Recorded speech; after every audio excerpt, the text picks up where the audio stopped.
name is Chris Kimball with Legacy Tours and Travel, and we're excited to give you an overview tonight about an amazing tour, one of our brand new tours that we have put together to Egypt. I'm sorry, not to Egypt, to Greece.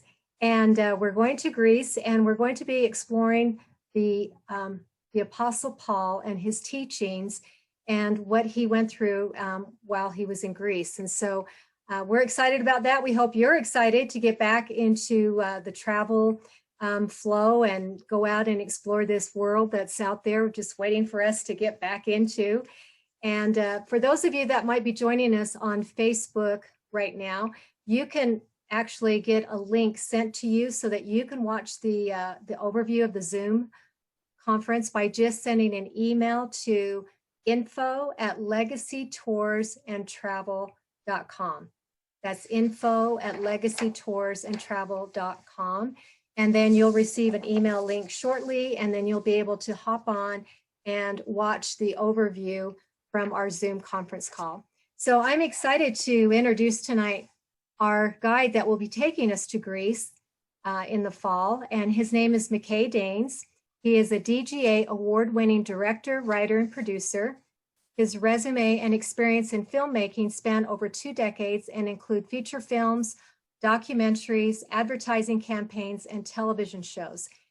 He is currently in pre-production on Faith, Hope, and Charity, a World War II big budget feature film set in Malta that he wrote the script for and is producing and directing. It is based on true events at the start of the war. Shooting is scheduled to begin. We'll just fill in the blank. We're not sure when that happens, but it'll be in Malta and in England. Among his most notable past accomplishments include the sci-fi original movie Age of the Dragons in 2011, the feature films Heber Holiday in 2007, The Dance in 2006, and the award-winning documentary The Abolitionists in 2016. McKay attended the American University in Washington, D.C. for filmmaking and has given lectures and seminars across the United States. McKay is on the advisory board and the faculty of Mount Liberty College, and he has been he's been a gospel instructor for more than 20 years in both Utah and Virginia. He is married with 3 children. And so without any other further ado, I'm going to turn it over to McKay. Thank you.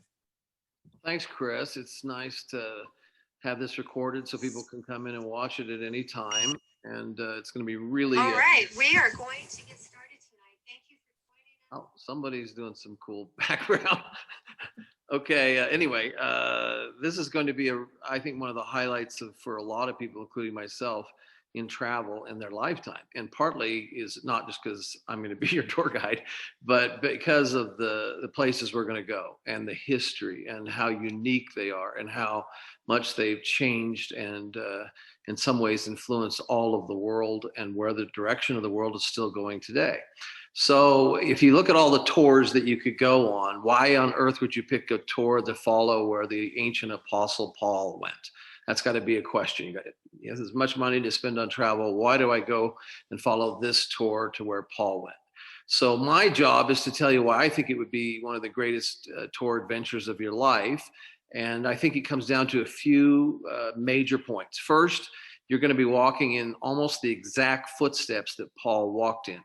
Now, first of all, you have to have an understanding of Paul and an appreciation of Paul. Now, after Jesus Christ, Paul took upon himself to become the greatest missionary that the Christian church has probably ever seen. And in terms of his ripple effect, it's beyond comprehension what Paul did from his early life and the transformation of him from Saul of Tarsus to Paul of Tarsus.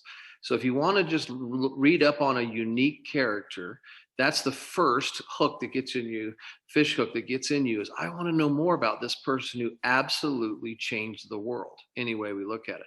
And we're walking in those great places of the ancient world. It's the birth of Christianity.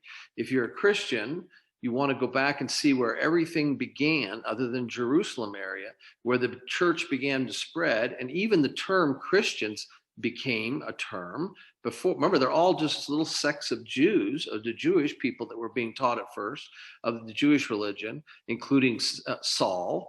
And you're going to find that the transformation of Saul is that he was trying to protect the Jewish religion from these sects that would come in and take them away. And this Nazarene, following the Nazarene Jesus Christ, was one of those.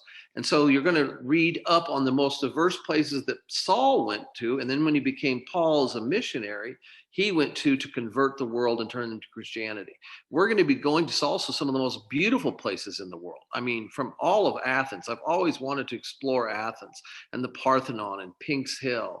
And we're going to go to Thermopylae, where the 300 Spartans held out. And we're going to go to the beautiful monasteries in the Byzantine monasteries of Meteora and the gorgeous sites on the Aegean Sea. And then all of these great little islands we're going to visit, Mykonos and Patmos, where John was, and Crete and Rhodes and Santorini. And we're going to have a terrific slideshow in a minute showing you these places. But that is all encompassed in following the footsteps of Paul. And you're going to be the exact places that Paul taught. So right in your own scriptures, you're going to hear where he became a great missionary, the foundation of the Christianity that he began to forward. You're going to see where he taught at Thessalonica, at the Philippians, at Ephesus, down into Athens, which is my favorite place where that he taught. And in each of these places, not only are you going to have these gorgeous places to visit that have an historical background, you're also going to have a spiritual background. What was he teaching and why in certain places? So not only will we study, at least with me, what you'll get from me is you'll get a history behind it, not just a religious history, but a history of these places, because they all had ancient historical places long before Paul became there. Paul was, you have to understand, was a very educated person. He came from an educated family, Jewish family, from a very cosmopolitan city, Tarsus. And in that city, he was able to meet many different religions, many different philosophies, and there were many different philosophies. One of my favorite works of Paul, chapters, is in the book of Acts, chapter 17, when he starts to talk to the Athenians. And what's so fascinating about this is that the Athenians are made up of great philosophies. And he knows this. And he even says to this, going to them, that I know you are. So if you look in Acts chapter 17, in verse 18, he says, then certain philosophers of the Epicureans and the Stoics encountered him. And some said, what will this babbler say? So they're wondering, what is this guy babbling about on a Nazarene, and that Jesus Christ is really the Messiah? And so you have entire philosophies that have grown up that are part of where we're going. In fact, if you want, I'm going to give a list of books that we could put on the site. But if you want to start reading Epicureans, here's the essential Epicurean. So if you want to read of the discourses of Epictetus, which is another great philosophy that was all in these areas, the meditations of Marcus Aurelius. And so you have Stoics and what they followed. All of these philosophies were there. And the great thing, Paul was prepared from the beginning. That's what will follow. He could talk their language. He even quotes in the discourse I just showed you in 17 from a line that the Stoics would know, a poetry line. And we will be standing at that exact place. We will be talking about that exact line that he gives, so that all of a sudden they realize he is a learned man who understands their philosophy. He is Jewish. He is a Pharisee. He is high Jewish. He's a Roman citizen. So this is someone they can't just immediately, even they call him a babbler because they don't understand what he's talking about, a Messiah, a Jesus, a Redeemer. They have to understand that terminology. We're going to be standing at those exact places. What's fascinating about Paul is he gives sermons and epistles for all these places that we're going that were directly for those people. For instance, when we go to Thessalonica, if you look at Thessalonica and what he addresses to them in letters, you'll see what they had to learn. In the book of Acts, you'll find exactly what he had to say to the Corinthians. And then when we go to Corinth, which, remember, Corinth is this great city we're going to explore that's like the Las Vegas of that world. It was a city of sin. So you can see that Paul, we'll stand there and see where Paul tailors his message to them specifically, really, really hitting on fornication. You've got to stop this. And then he's trying to keep these little fledgling churches together. So you see the epistle to the Ephesians in Ephesus, because he's already brought these little churches to life, and he has to tell them to stick together, quit fighting amongst each other, quit having contention. All of these are somewhat relevant to how we are as a church today and how we should respond. So we're going to be standing in ancient places talking about ancient words that Paul either wrote or gave as a sermon that was recorded by most likely Luke. But we know he was in prison for a number of years, so we know he wrote several epistles in prison. But we're going to the places in this tour where he's either writing to them or he's been to them. And some of those places, I said, are you just never going to, it's a once in a lifetime type of visit. I mean, for me to go to Thermopylae, where the 300 held, is, even though it doesn't have a lot to do with Paul, is just, you guys are we're going to have the greatest lecture there of all time before we tour. And they're still discovering, I have a friend who's an archaeologist there, they're still discovering spearheads there. So we're going to walk right near where they were and fought and held off. And people will understand the importance of that battle, how they held off Persia. And by holding off Persia, there's a reason why the Greek philosophy and the foundation of Greece in Rome and eventually in the United States is so important. And it could have all changed. It could have all been Persian based. And that's in that moment. And that's why that's such an important place that we're going to go and see and visit. And then last we have, as I said, Athens. We're going to spend quite a bit of time in Athens. And Athens is this fascinating, it's fascinated so many people for many years in terms of all the different sides of Athens. And we have so many places that we're going to go that, as I said, from the Parthenon to the Pink's Hill, we're going to stand right where democracy was created. Now, why is this important? These places are very special places in the world. That's why Paul went there. That's why Paul encountered the Epicureans and the Stoics. That's why he knew it was so important to talk in their language. But he also knew that Socrates, Plato, Aristotle, all of these people had come from there. If you want to bone up on Greece and going to Greece, there's a couple of really good documentaries you ought to watch. There's a great historian recently named Betany Hughes, and she has her Greek Odyssey, which is playing all the time on PBS now. And she visits the islands that are really great. There's a really fun documentary called A Trip to Greece with two British comedians, and they follow the Odyssey. They follow Odysseus, and that's fun. You'll see some of the islands we're going to. If you want to read, grab it real quick. I got a bad arm, sorry. This is a great book, one of my favorite books on Greece. I'll have it up. It's called The Hemlock Cup by Betany Hughes. And this will teach you more. You can see I flagged a few passages. This will teach you more about Athens and the growth of philosophy and how it was so important to understand what came from Athens and how we still follow. My father, I think, considered himself more of a Stoic than anything, but we still follow many of the teachings of Aristotle and Plato in so many different facets of our lives. But these are also romantic places. They're beautiful places. We'll study the architecture of these places, but we'll also understand the gospel understanding of why we're even there. What part did it have to play? Can you imagine going to Crete and Mycenae? The things that we're going to see that are ancient, that are woven into our modern society. All of that's on this tour. In fact, in some ways, it's almost, to be honest with you, overpowering. I think there's times where we're going to have to take a breath because we have a mixture of such history. And then the writings of Paul are very deep. Any of you who've ever heard me teach on Paul know that I can spend 45 minutes on just a few verses because he's digging deep. He's creating a real foundation of Christianity that's still alive for us today. And his incredible transformation is something we'll spend a little bit of time on because I really believe when Paul had his, and many people call it an epiphany, it's basically a visit from Jesus Christ, had his visit from Jesus on the road to Damascus, is this very, very important point. There's a couple books that are worth reading. There's a famous author that we study awful and gospel that wrote a great book that many of you know called The Life of Christ by Frederick Farrar. Well, recently when I was teaching about Paul, I realized he wrote another book, The Life and Work of St.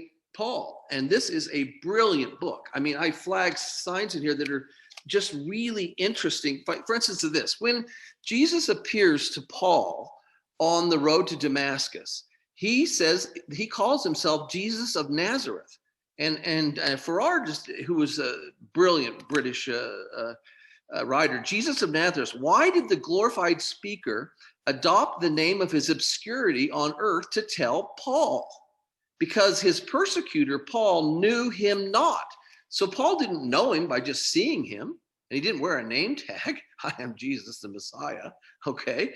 He didn't know him. He would not have, for he had known him, he would not have persecuted him. He knew not that he had been begotten of the Father, but Paul did know that he was from Nazareth. That he knew. He was a Nazarene. So when Jesus introduced himself to Paul, he said, I am Jesus of Nazareth. Can you imagine the realization Paul suddenly has on the road to Damascus after he, as Saul, has persecuted? He held the cloak while Stephen was stoned, while Stephen himself said something blasphemous to Jews. There I see Jesus standing on the right side of God. So Paul, can you imagine the flood of emotion that came over him? That's why he was blinded for 3 days. This epiphany had such huge effect upon him because he realized, I have been persecuting men and women, stoned to death for following who? Jesus of Nazareth. Suddenly he realized this person who he had never seen is the Messiah. And what's so wonderful about this moment of Paul that we will explore deeply is how from that very moment and 3 days later, when he receives a blessing and confirmation from Ananias in Damascus, he had this road to Damascus conversion. And I believe everybody in life who calls them a Christian, who follows Jesus Christ, I think in their life, they have to have a road to Damascus experience. Because if you've had that and you've had a ability to be forgiven, to understand repentance, because we've all sinned, myself especially, sinned majorly. Paul had basically, as we just said, held the cloak while people murdered his fellow, who would be soon to be his fellow Christians. He knew that. He turned his life around, and from that moment on, he would never, ever disavow that he hadn't seen that. He gives it in 3 separate instances in the scriptures, a little bit different each time, which we'll explore. But that's why Joseph Smith, if you're an LDS follower on here tonight, that's why Joseph Smith quoted Paul specifically in his own history to say, Paul would never deny it, therefore I can never deny it. I am in that league with Paul. And that's what Paul did to the very end of his life. He dies sadly in Rome. We don't know even the exact day.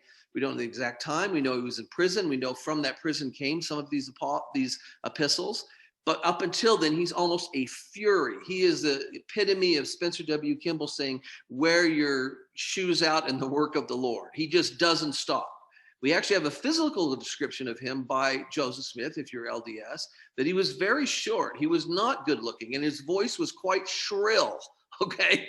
And so you often, but when Joseph said, when he got started on his messages, he would become a flame. And that's why people flocked to him. That's why he could create small churches. And that's why Stoics and Epicureans and people and Pharisees could all listen to him and know this is an educated man.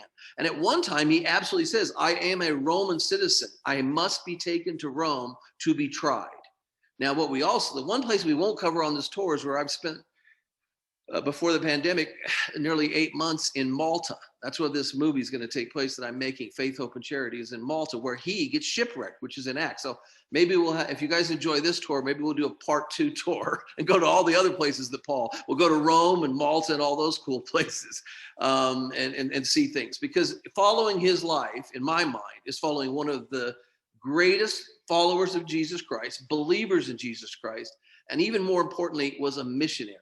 He taught Christ all the time. That's what he felt dedicated in his life to do. And I have no doubt wherever he is now, that's exactly what he's doing. So what will you walk away from on this trip? You'll walk away with this beautiful country that you get maybe once in a lifetime to see, that's filled with history and romance and drama, tragedy, but also heroism. And then melded into all of that is Paul's footsteps, how he went around to these small communities, mainly of Jews at first. But then it was Paul. Remember, it was Paul who had a disagreement with Peter, that changed the church into not just going to the Jews, but going to Gentiles also. And that's why this Christianity that covers the earth today is what it is, because Peter finally understood this is really what is right. And it's all connected in part of this tour. We'll see that evolution, and it'll all come back to where the great philosophies of the world, from Plato to Aristotle to philosophies like I just showed you on the books, Epicureans, that they all take second place. They're little seeds of those that are part of Christianity. But what Paul was preaching, the gospel of Jesus Christ, when we go back to Athens, we'll realize that all of those are fun to read about, fun to look at, but Christianity has become the life force of this earth. And it was the Messiah, Jesus, coming in this at the time that he came. And that's why he said to Saul, Saul, Saul, why persecutest thou me? And by me, he means his following his sheep that are already following him. And Paul took it upon himself for the rest of his life, like some of us have done. If you've ever sinned, you feel a great need to do something in your life to atone for your sins. Even though there's a Christ who is the atoner and a redeemer, there's something in you that says, I've got to give back. I've got to go out and teach. I've got to fulfill my callings. And that's what you'll find in Paul. So that's the introduction I would say to you. It will be with me, as some people who've heard me, I mean, I'm doing gospel doctrine classes for 6 different wards for 20, 30 years. You'll know that there'll be a lot of humor in there. There'll be quotes from movies. There'll be a lot of visuals that we'll see. I'll also get off on some tangents and stories, so someone will have to nudge me to not talk about Alcibiades. Anybody know who Alcibiades is? One of my favorite characters in Athenian history. I'll throw out books for you to read. There's a great fiction book called Tides of War, if you want to read about the 300. Oh no, the 300 is Gates of Fire, but if you want to read about Alcibiades, it's called Tides of War. They're by Stephen Pressfield. Pressfield, I know that. What is that name? He wrote a famous book on golf, and then turned his, which was made into a movie. Robert Redford made it into a movie. The legend of what is it called? The Legend of something Bark. But he then turned his love to Athenian fiction. But anyway, you'll get lots of tangents like that from me. You'll also get some historical perspective because I have studied a lot of history.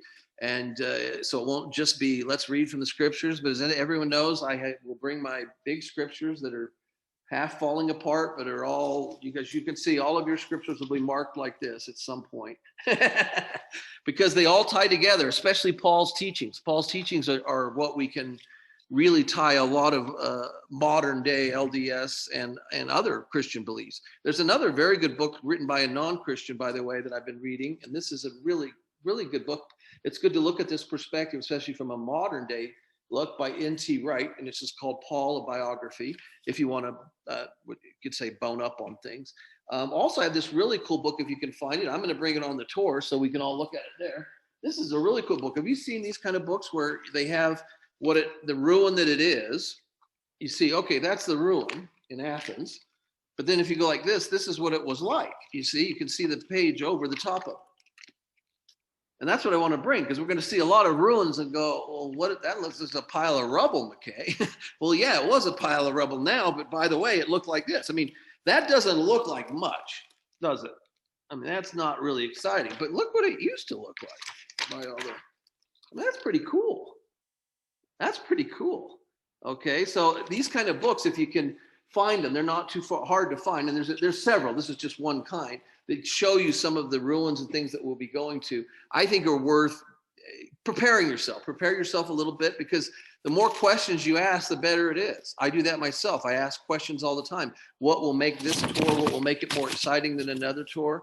Why did they build those crazy monasteries on the side of those mountains? I mean, that seems absolutely insane. But the more you look into it and dig into it, there's a reason for everything. So that's my pitch to go on this tour. I'm having a lot of my family go on this tour because it's just beautiful. You can't take I don't think you can, every shot you're going to take is called a postcard. You know, it's a postcard shot. But also, as I said, you'll be learning some very deep doctrine and deep historical and romance that's happened in the world. So that's my spiel. That's what I'll say. I don't know if Jill's going to put on the slideshow or not. All right. Yeah, I thank you, McKay. And I have my golfer here behind me, and it's the Legend of Bagger Vance. Yes, yeah, that's right. So Stephen Pressfield went from that to writing Greek history. Yeah, that's quite a leap. Wow. Well, I don't know about anybody else, but I'm pretty excited, and I've got my list of books. Don't know if I can get through all of them before we get to Greece, but I'm going to turn the time over now to my partners, Jill and Mark Clifford. And Jill's put together a PowerPoint that's going to show some of the sites that we'll see and also give us some information about the cruise portion of the tour. And then Jill, can they ask questions after that, or do you want them to ask questions now, or when do you want them to do it? Sure. I'll show the PowerPoint, and then if they have questions, sounds great. We'll go. Okay.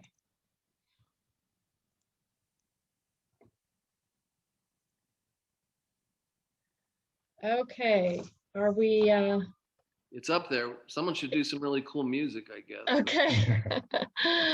All right, we're going. Okay, so McKay has already pointed out much of what you'll see here, but here's just some visuals for you to consider. So of course, we will spend a couple of days in Athens and visit the Acropolis.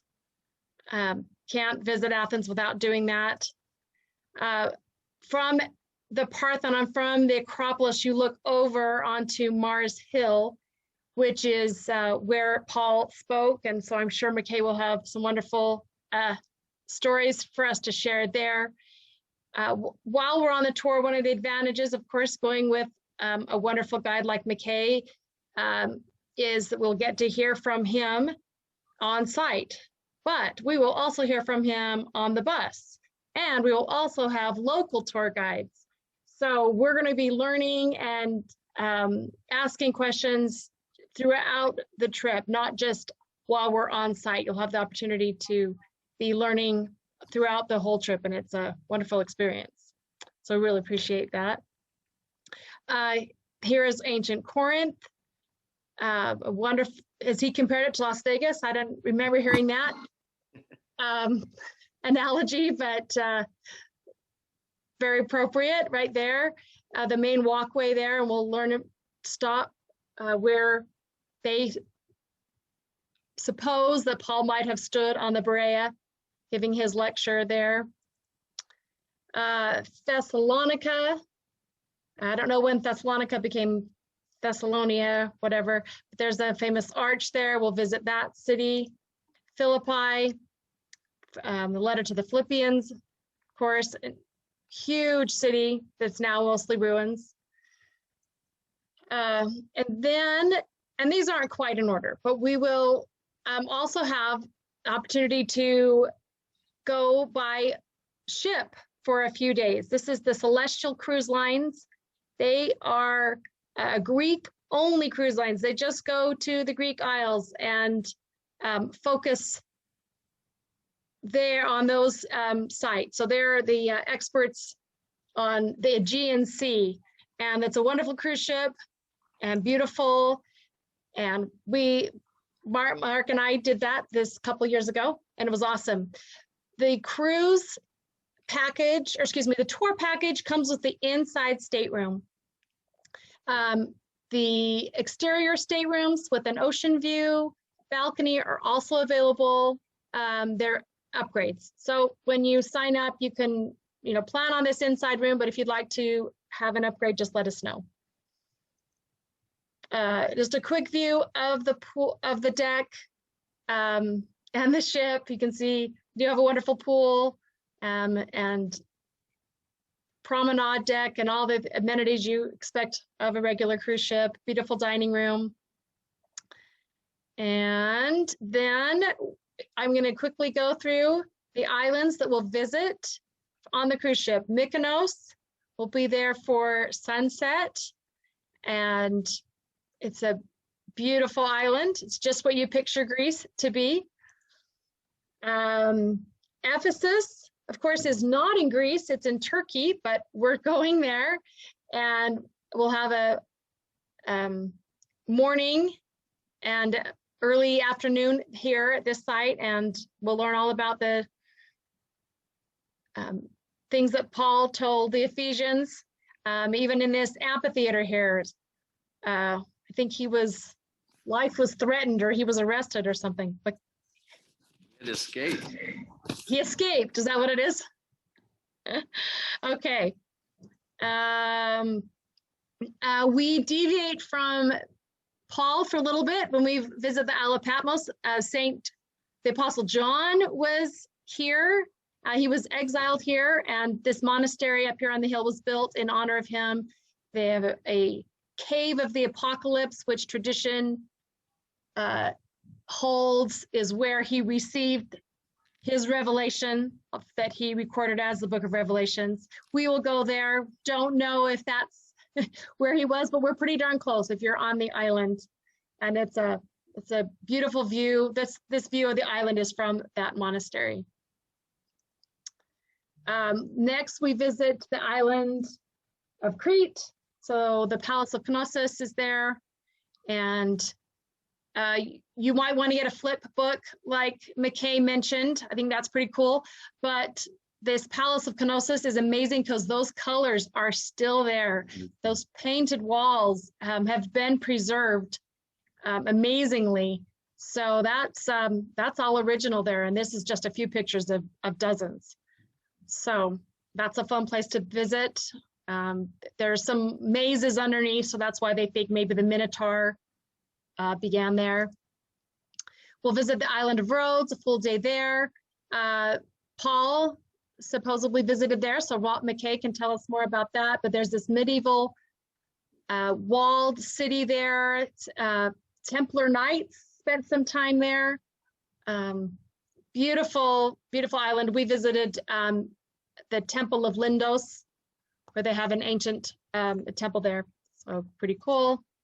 And then we finish up the cruise at picturesque Santorini, and it really does look just like that. It's amazing. Those cliffs, it's a caldera, a huge volcano, and the cities just rest right upon the top there of these mountains. You have to take a gondola, little trolley car up to get to the top, unless you want to hike, but you want to spend your time up top.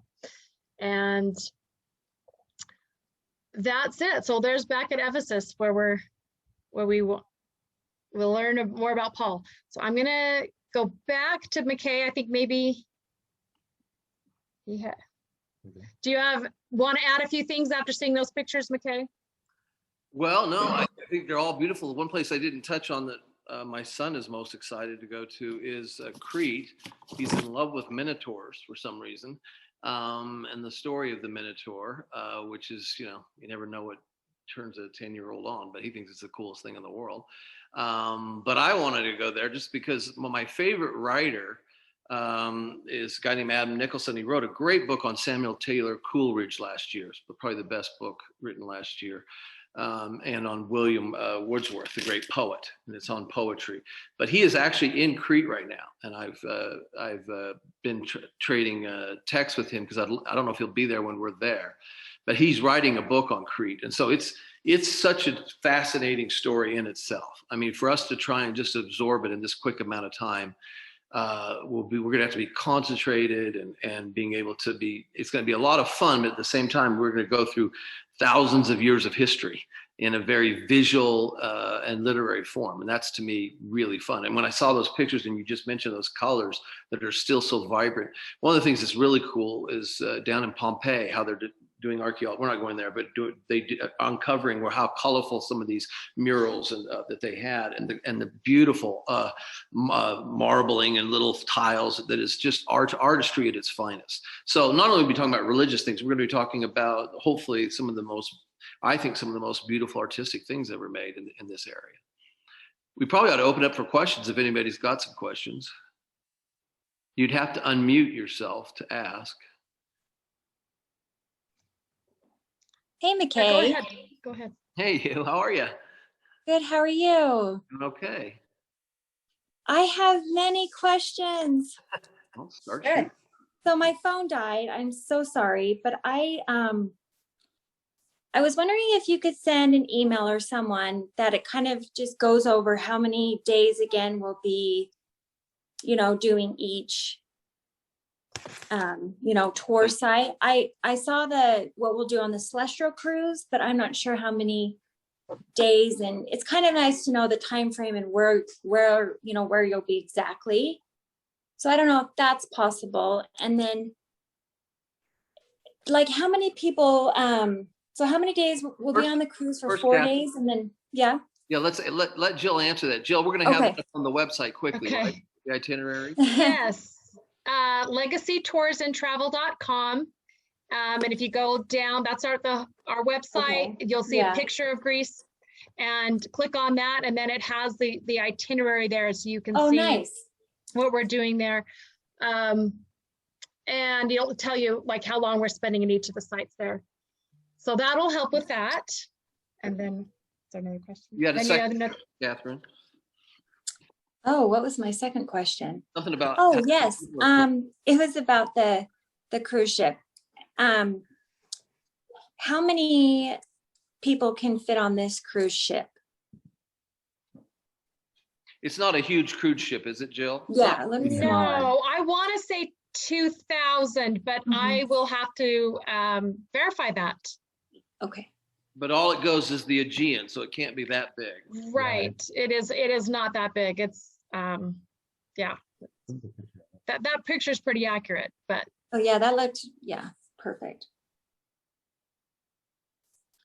So what cruise company was it? She just said, make sure to write that down. Well, it's in the stuff. that- Jill, tell them the cruise company name again. The cruise company. Celestial Cruises, and Celestial is spelled Celestial.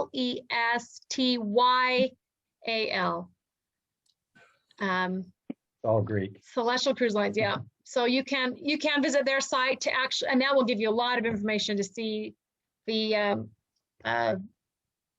different places are going. And I just remembered the cruise ship includes free excursions. I think 3. So 3 of them are included. We will go to Ephesus together. We will do, well, I think we'll let McKay maybe decide. But 3 of them we will do as a group. Then you'll also have some options to either just be on your own when we get to port, or sign up for another cruise guided excursion. But yeah, we'll let you know which ones those are going to be, and so you know if you need to sign up for other cruise. Yeah, maybe you should, Jill, if you could put a link maybe on that tour thing to the cruise line. That's a good idea. We can. Then they can offer, they probably on their line show the different excursions, I would imagine. Yes. I don't think any of you guys want to go nude bathing in Greece, but it is always an option. It is available. Always an option in Greece. Jill, it might be good to go over what the food options look like for the tour. Good point. So on the land portion, breakfast and dinner will be included each day. That's a buffet at the hotel. And they have a great assortment of food there. It is Mediterranean food. So you'll get, salad and cucumbers morning and evening, tomatoes and cucumbers. But they have pasta and rice and lamb and chicken and a great variety. So those are very convenient because you can come down early in the morning, get your breakfast, or do it last minute right as you're getting on. It's a flexibility, and the same with dinner. You come down and eat, or rest first, whatever works best for you. Lunch will be on your own on the land tour, and we'll have some fun different places for you to try and get some Greek kebabs or whatever else you'd like to try there. On the cruise ship, all the meals are included, like a standard cruise. But sometimes, you're not on, it's an evening cruise, so you'll be off and won't be able to have dinner if you decide to stay on shore. So just have to keep that in consideration. Drinks are included also. They have wrapped that in. So all beverages on the cruise ship, including soda pop and juice and I think alcohol, but that wasn't our option. It's just the beverage package is included. I have a question up here that says, can we dig for spears too? That would be really cool. Let me make some inquiries, because it'd be cool because we do have this extra time where you don't have to spend any time with me babbling on. So if there's probably an excursion that we could go out to, like where I said, where the Thermopylae is quite fascinating, because the reason why they chose to hold there was because it's called the Gates of Fire. It was a very narrow place. The Persians couldn't get through, so they got bottlenecked. But because everything has changed so much, the sea, it's actually really a wide valley now. And that's why they're finding the spears and everything, because it's been underwater, a lot of it. As the waters receded, it's in the sand. So I'll contact my friend who has that. I don't know if they'd let us, but we probably couldn't keep anything, but we'd be tempted to. But I mean, we'll find it. I think there's some fun things we can explore and do on these kind of trips. Any other questions? How about like your kids or your uncle or your crippled grandmother? What nobody's got any other questions? Yeah, cover that one, McKay. Okay, yes. And then cover, are there any like COVID, do you have to do like COVID testing and 3 days before like Hawaii and? That's the greatest question of all time in my business. It's almost destroyed my business of filmmaking. So, I know. but we're hoping, I mean, I've been vaccinated. We're hoping by then everybody will be vaccinated. I would imagine even like the film I'm planning, even though everyone will be vaccinated. In fact, if you go to Malta, you're required to be vaccinated now. Even then, we'll probably be doing tests, a quick test in the nose, especially on anything on a cruise line. I imagine that is going to be on for the next year or two, just that kind of test. But we're all hoping by the time this cruise takes off that we've solved a lot of that. As far as go ahead.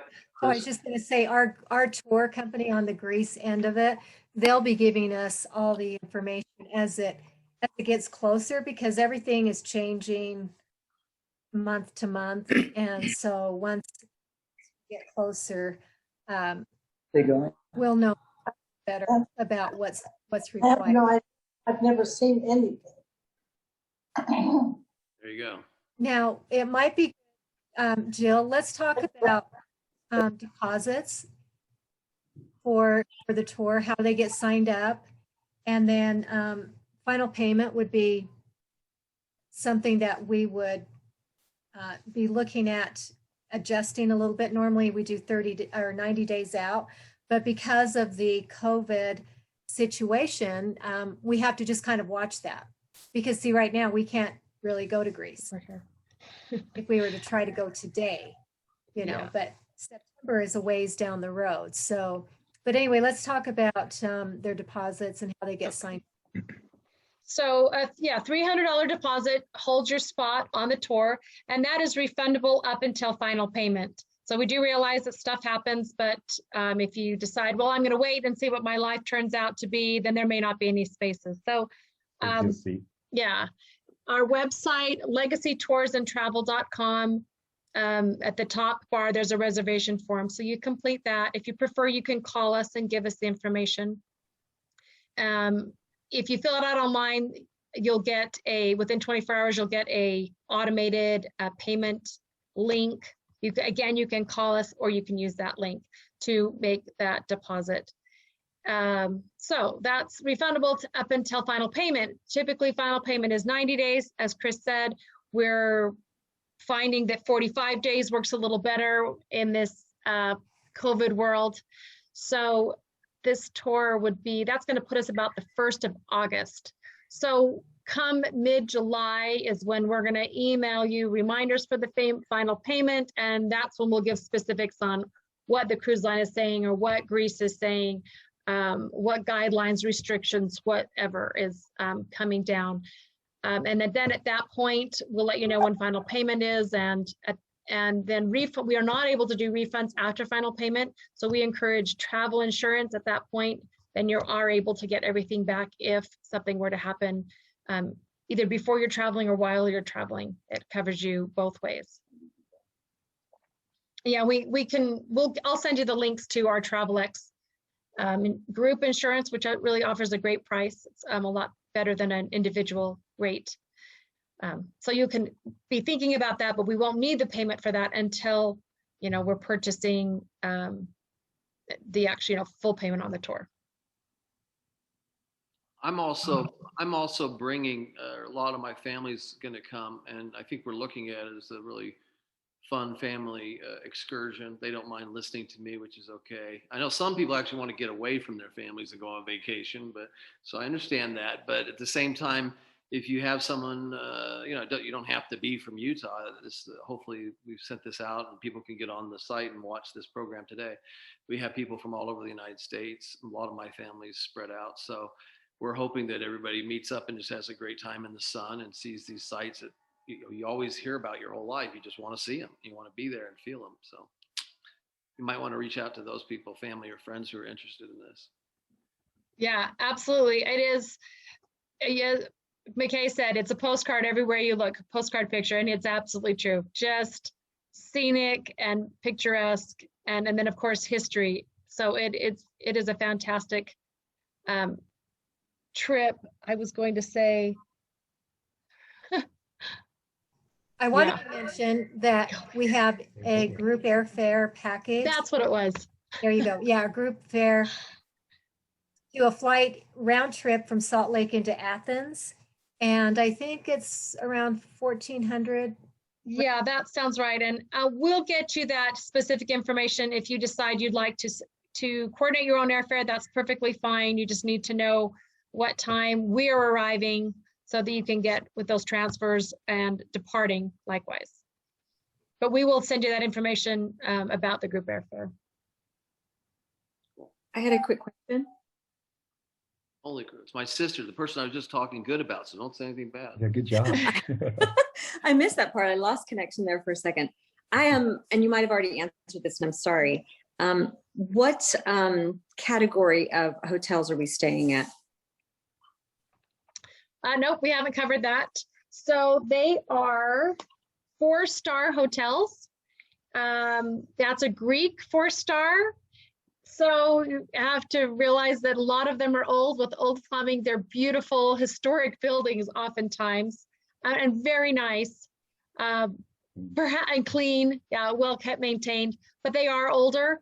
So it says a 4-star, I would say 3-star maybe. Yeah. You might be comparable to Okay. here in the States. Okay, They're thanks. clean. Well, my sister is asking that because my sister used to take travel groups everywhere, but she went to India and had the time of her life, changed her life, Mother Teresa thing, and I came back and I said, well, should I go to India? And my sister on here right now, she says, you should not go. You should not go because you're so used to staying in nice places in Paris and London. You will hate the filth and the humanity of it. Well, I was So right. I never went. I've still never gone to India and submerged myself with the poor. And I hope you never do. There you go. Oh, Well, now that we have this family reunion, I haven't seen you for like 2 months. Hey. how you doing there? I don't know if India could handle McKay, but maybe. She can. Don't kid yourself. So the other reason I'm taking my 2 sons is I want them to get a heads up on all the other kids in the world. Yeah, they're going to know history. I'm going to beat it into them. Well, it sounds like a great tour, guys. It really does. So will this be available that I can send this on to my friends and such, this presentation you've done tonight? Yeah, we've recorded it and we'll send it out through email, right, Jill? It'll go through email and then it's posted on our Facebook page, which is legacytoursandtravel.com. Yeah, and then I'll also upload it to YouTube and put that link on the website. So there should be 3 different ways to get to it. It might take me a couple days to get it all queued up and ready to go, but watch for an email update or check back on our website in a few days. Wonderful. Great. Well, are there any other questions?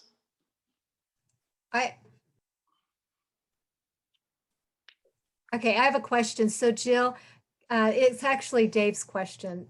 What's the capacity on people? Because we're looking at 1 bus. Are we looking at around 40 max, 35 max? Yeah, I don't have that number actually in front of me, but that sounds about right. Obviously, the cruise ship is not limited that way, although we only have a certain amount of staterooms held. So Right. we do need to, if we need more staterooms, we have to get those in advance.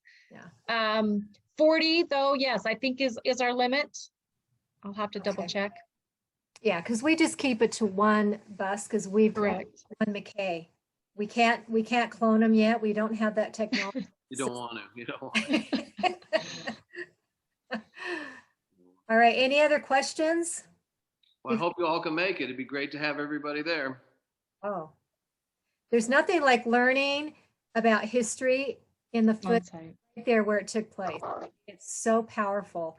And when you've got this brain of McKay's there with us and his mind and everything that he's going to share, it's going to be phenomenal. Hey, do we All have any right. idea? Do we have any idea how many people are signed up now? I don't, Dick. I didn't know you were on, Dick. How you doing? Well, I've been trying to maintain a low profile, but listen, I was thinking we can go to one of those nude beaches if you want to, as long as you don't go. As long as I don't come. Yeah. Thanks a lot, Just Dick. want to let you know that. By the way, Dick Winwood speaks a little bit of Greek, don't you, Dick? Be careful. I'm hoping he comes. Dick Winwood's one of the greatest guys in the world. If you can make it, Dick, with your wife, I would love it. Your wife is from Greece, right? Well, her family is. That would be so much fun to have you on there. I'd love We it. would love to go. That's our plan. Great. Yes, far as signups, we're just under 10. I think have only been advertising it really for the last month or two. So there's a lot of room right now, but after this presentation, we expect we'll start getting that filled up. Invite your friends. Great. Iparisto para poli. I love it, man. It's fun. You ought to just go with Dick Winwood. Don't just forget about me. You guys ought to go on the cruise with Dick. He's great. I love him. Hey, Judy's keep asking me what the dates are. When do we leave? When do we come back? It's not exactly solid because of the pandemic, but right now, when is it scheduled? It's September what? Yeah, September 16th, Okay. I believe. Let's see right here. By the way, September. I got a hold of I got a hold of Delta Airlines because Judy and I were thinking about going to Greece later this year, and and they're open actually. You can fly into Greece from the middle of May, and I don't think there's a problem. oh, good. So we Awesome. should. I think by the time we get to the end of the summer, I don't think we're going to have a hard time at all. Right. That's really good news. It's the 15th through the 26th of September. Thank you. Mhm. Is that it? All right, if that is it, Well, thank you. we will sign off. Thank you for joining us. And again, we will have that posted in 3 different sites on YouTube, legacytoursandtravel.com, our Facebook page, and then we will be sending it out to our contact list for Greece. So great. Thank you for joining us tonight. Thanks, McKay.